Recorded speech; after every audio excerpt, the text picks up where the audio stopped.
स्मार्टफोनच्या दुनियेत क्रांती आता आपल्या शहरात. पलुसकरांच्या सेवेत सज्ज विवो एक्सक्लुझिव्ह स्टोअर. आता विवोची सुपरफास्ट टी सिरीज आणि गेमिंगसाठी जबरदस्त आयक्यूचे सर्व लेटेस्ट मॉडेल्स आता आपल्या पलुसमध्ये उपलब्ध.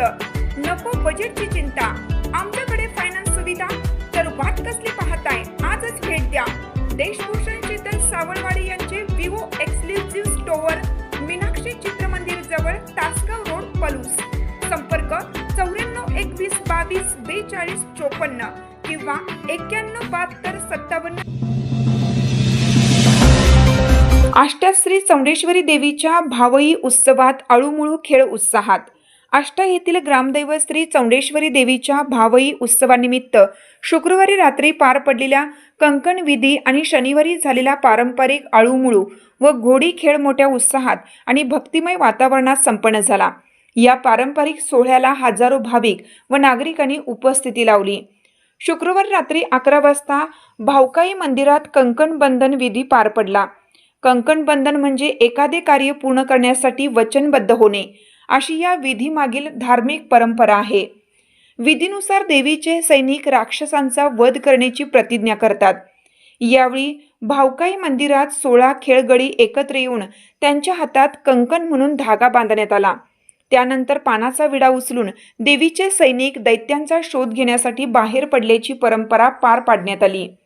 शनिवारी भावई उत्सवातील आळूमुळू व घोडी हे पारंपरिक खेळ रंगले. आळूमुळू खेळात देवीच्या सैनिकांपैकी एक जण संपूर्ण काळा वेश धारण करून पिशाच्याचे रूप घेतो. हातात लिंबाच्या मुडग्याचा झुपका घेऊन तो कुंभारवाड्यातून खेळगड्यांसह दैत्यांच्या शोधासाठी निघतो. शहरातील विविध मानकऱ्यांच्या घरी आळूमुळूची पूजा करण्यात आली. या खेळादरम्यान पारंपरिक विनोदी बाणी म्हणण्याची प्रथा आजही जपली जाते.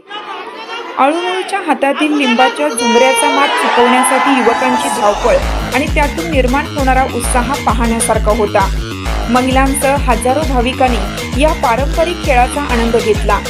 संपूर्ण शहर भक्तिमय आणि उत्साही वातावरणाने भारावून गेलं होतं. आळूमुळू खेळानंतर रात्री घोडी हा पारंपरिक खेळ खेळण्यात आला. दैत्यांचा शोध लागला नसल्याने देवीचे सैनिक घोड्यावर आरूढ होऊन त्याचा शोध घेत असल्याचे या खेळातून साकारले जाते. आकर्षक सजवलेल्या लाकडी घोड्या आणि त्यांच्या मागील बाजूस असलेले बोराटीचे शेपूट हे या खेळाचे वैशिष्ट्य ठरले. मध्यरात्री या खेळाची सांगता होताच भावई उत्सवातील आणखीन एका पारंपरिक सोहळ्याची यशस्वी सांगता झाली.